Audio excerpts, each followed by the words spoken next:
Vă salut, oameni buni! Vreau să ating o temă foarte interesantă pentru mine, deci este tema volumului corect a unui cilindru, a oricărui cilindru. Deci, dar în cazul meu o să facem un calcul care este cilindrata, capacitatea, volumul real la o drujbă China, în cazul meu la drujba 5800.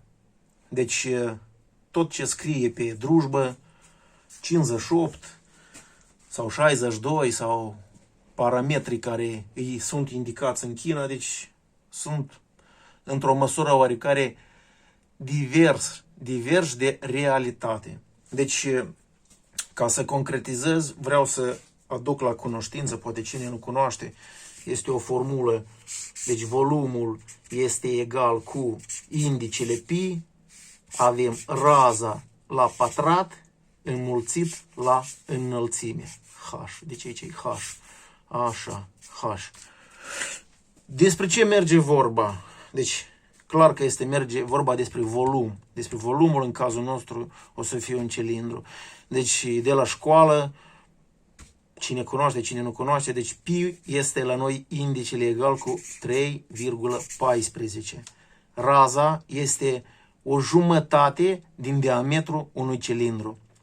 Deci în cazul nostru, dacă să fim corecți, deci avem cilindru la drujba 5800 cu un diametru 45,2, deci împărțit în jumătate, o să fie jumătate, deci o să fie, aici o să fie la noi înmulțirea, jumătatea o să fie 22,6. Deci acest indice o să trebuiască să fie făcut la pătrat. Și înmulțim cu înălțimea. Înălțimea în cazul nostru este egală la o drujbă China de 34 mm. Deci, un lucru foarte simplu, care absolut nu este un secret pentru nimeni și o capacitate reală și corectă, o obținem în următorul mod.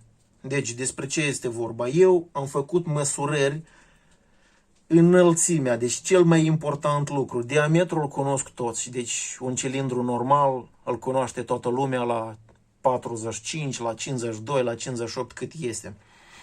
Deci noi diametrul avem 45,2, altceva, deci înălțimea, despre ce merge vorba? Deci punctul de jos și punctul de sus.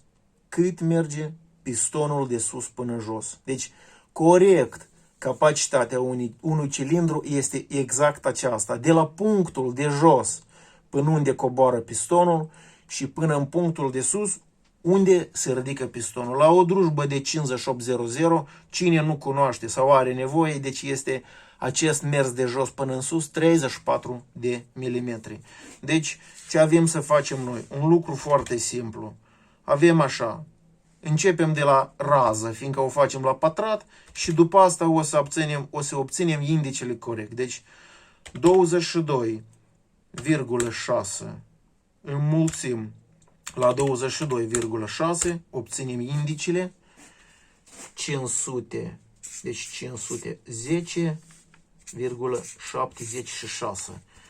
Acum ne rămâne doar să facem înmulțirea 3,14, înmulțim acest indice și înmulțim la 34 de milimetri înălțimea cilindrului, deci după formulă. Deci avem în felul următor, 3 întreg și 14, sau să facem mai corect, ceea ce se face în acoladă, deci 510,76, avem indicele, raza la pătrat, înmulțim cu 34 de milimetri înălțimea de sus până jos, cum merge pistonul, și înmulțim la 3,14. Și ce obținem? Deci o mare atenție, clar vizibilă, o să facem așa, 54 de centimetri cubi, 54,52. Deci volumul va fi egal cu 54,52 de centimetri cubi. La o drujbă 58 0 0, să-i dăm așa, China. Deci, în așa un mod foarte simplu, eficient și clar pentru toți, o să întorc așa, să fie clar. Deci, putem calcula volumul corect la un cilindru, la o drujbă China. Deci, vreau să mai menționez un fapt, că sunt vânzători de drujbe care sunt onești și 54,5 indică în datele tehnice a unei pile. Deci, noi avem același Ievco MTH 560, care este exact o drujbă 5800, cu diametrul pistonului 45,2, cu arborele exact ca la 5800, adică despre ce vorbesc?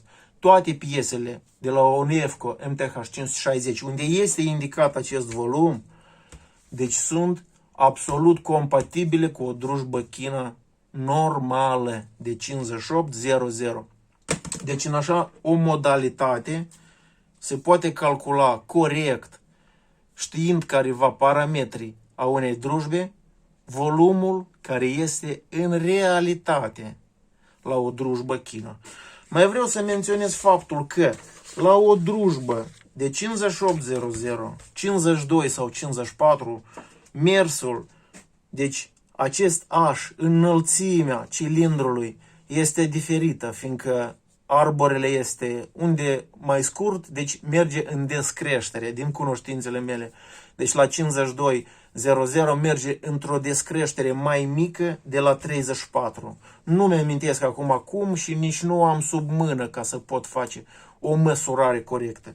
Dar, deci, astăzi, prin această metodă, v-am arătat cum se calculează corect un cilindru, fiindcă alte calcule nu există. Geometria este una pentru toți și volumul la un cilindru nu se schimbă nici ca cum. Nu putem adăuga la un calcul de volum, un volum plus o cameră de ardere, plus careva canaluri, deci adiționale. Acesta nu este volum. Volumul corect este în acest mod calculat și gata. Deci nu este altceva. Exact așa puteți face la orice drujbă, la orice utilaj aveți și vreți să-i aflați capacitatea cilindrului corectă. Deci vă puteți folosi de această formulă. Eu vă salut, vă doresc noroc și bucurie la toți, succes, baftă în toate și numai bine!